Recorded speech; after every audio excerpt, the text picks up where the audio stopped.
Salut les petits farfadets poilus, c'est Bob Zombie, toujours debout, qui revient une nouvelle fois pour vous titiller la fibre nostalgique, même si sur le papier l'épisode proposé semble moins excitant qu'une poire à lavement et pue le comics pas frais. Mais que nenni, on a de quoi s'enjailler le cortex, alors restez avec moi et mettez tout de suite post-blow, comme ça sera fait. Après avoir vu dans 2 vidéos velues précédentes les épisodes des X-Men qui sont vraiment incroyables du pétou, mais aussi de Spider-Man et Red Sonja, je termine aujourd'hui, en odieuse description, la lecture humide du Special Strange 32 de juin 1983, dont le tubé avec conduit en inox est agréable au toucher, en vous parlant de la chose et de Giant Man, ensemble dans la 3ème partie du projet Pegasus, tiré du Marvel 2-in-1 numéro 55 de septembre 1979. Vous n'étiez pas nés les filles. Écrit par Mark Grunwald et Ralph Macchio, et dessiné par John Byrne, accompagné à l'ancrage par Joe Signott. Allez, envoyez le bousin. Philippe, je sais où tu te caches.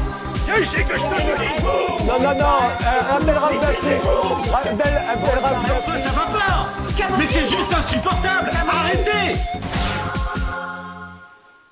On reprend la suite des aventures de la chose qui est en train de taper le carton avec Bill Foster, Kazar et Jenny O'Connell dont tout le monde se tape, quand soudainement l'alarme se déclenche. Ils s'associent tous pour découvrir quel prisonnier s'est encore évadé. De vous à moi, je trouve que le centre de recherche est vraiment bordélique. À chaque épisode, il y a un problème, ce qui n'est pas rassurant en fait, quand on sait le nombre d'affreux prisonniers qui sont enfermés.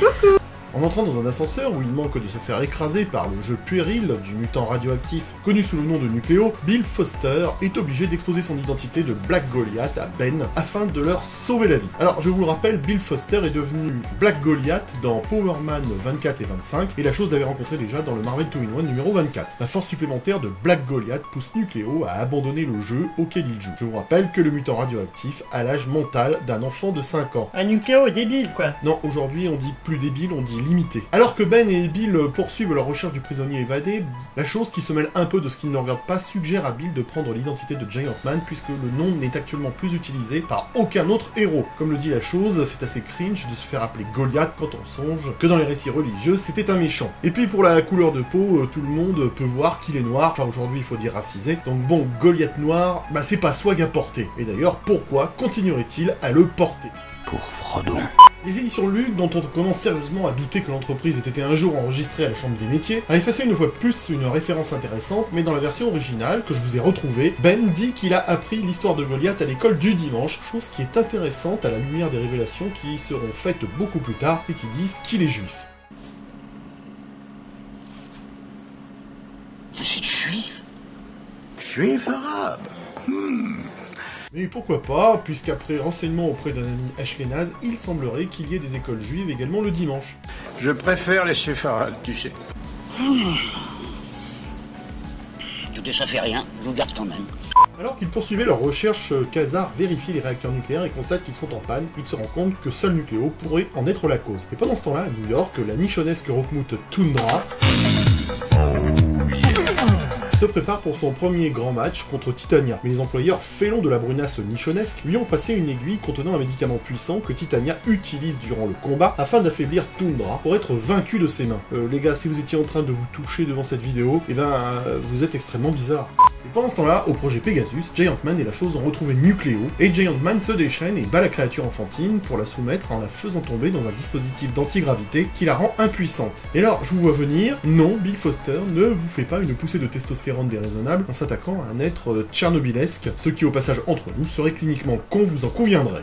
Non. Mais le gazier semble plutôt agacé par le fait qu'il n'a pratiquement jamais gagné de combat en tant que super-héros, et même la défaite de l'Atom Smasher contre lui dans Black Goliath 3 lui a été volée par un tireur d'élite. Chose que je nuancerai quand même, car dans Champion numéro 12, il est indiqué clairement dans une émission télévisée que Black Goliath a vaincu l'homme aux échasses, sauf que dans le Titan 15 de Lug, là, on nous dit qu'il mène une bataille épique. Mais en fait...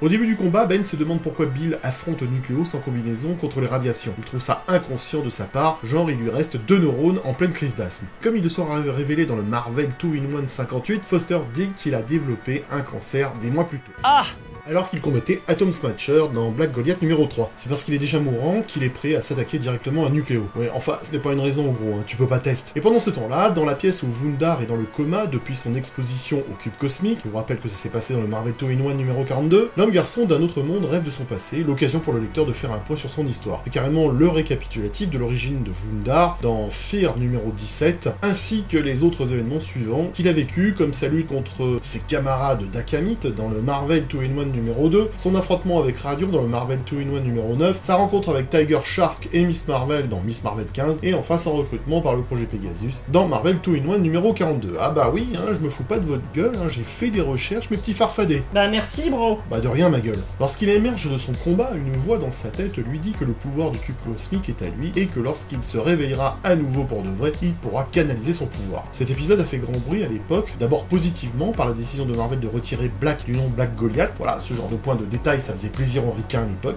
Eh ben voilà. Mais la critique la plus virulente est tournée autour de Tundra, dont les lecteurs estimaient qu'elle était crédule et stupide. Et c'est vrai que quand on regarde cette case, ça peut défriser les nichons des féministes. Une critique plus sérieuse, tournée autour de l'équipe des catcheuses, les fameuses Grapples, et d'après les bruits de couloir, les 4 nénettes étaient basées sur des employés de Marvel, ce qui est un peu limite borderline. Tu m'étonnes. Pour information, le groupe des Grapples est calqué sur les personnages de Jack Kirby dans New Gods, les fameuses Folles Furieuses, un groupe de super-vilaines composé uniquement de femmes guerrières, apparu pour la première fois dans Mr. Miracle numéro 6 de février 1972. Titania serait Big Barda, Leta serait La China, Punkex serait Stumpa, et Screaming Mimi serait visuellement modelé sur Mad Harriet. Alors, que dire de cet épisode? Bon, ça va, c'est pas catastrophique. Je ne vais pas le polir non plus pour le faire reluire, mais bon, ça passe crème quand même. Si l'épisode est simple à lire, les dessins de Big John sont toujours aussi incroyables du tout. Le talent de Byrne fait passer la simplicité de ce projet ambitieux, qu'est la narration de Grunwald et Macchio, qui ont quand même créé un arc à problèmes multiples concernant la nouvelle base de recherche énergétique du projet Pegasus, qui sert plus ou moins de prison pour les super méchants. Cette phrase était incroyablement longue. On passe quand même un bon moment et le plaisir vient tout seul, comme quand vous faites l'amour. Et rien que pour la bagarre de Tundra et Titania, riche en nichons, on ne critiquera pas cet épisode. Laisse pause blow pour mon boulot, n'achetez pas chinois, et on se trouve tout bientôt les potos. C'était Bob Zombie dans le tube, le gars qui augmente votre fertilité de 12%. Salut les geeks. Je sais où tu te caches. Viens ici que je te dis. Non, appelle Rav Datri. Appelle Rav Datri. Ça va pas. Mais c'est juste insupportable. Arrêtez.